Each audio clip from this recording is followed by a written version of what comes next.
Gazeti Mwananchi lenye habari iliyopewa kipaumbele kwenye ukurasa wa mbele wa gazeti hili ni sababu kanisa la Gwajima kufutwa. Msajili aeleza kiini cha tatizo akigusia mahubiri yake. Mwenyewe atinga kanisani kuendesha ibada, adai hakuna mwenye ubavu kulifunga kanisa, waumini wake wafunguka. Kilichotokea habari imeandikwa kwenye ukurasa wa nne wa gazeti hili. Gazeti limeandika mnyukano wa kisheria kortini.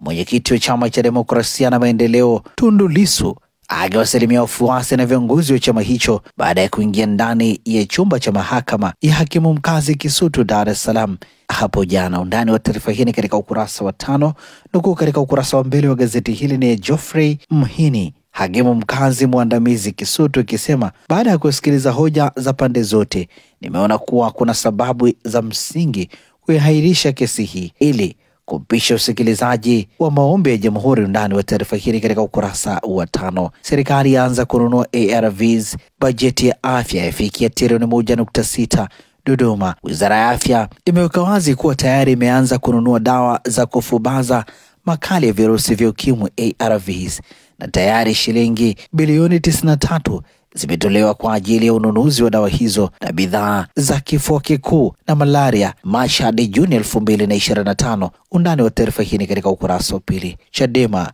wajipanga kabla ya kumvaa msajili, habari imeandikwa kwenye ukurasa wa 6 wa gazeti hili.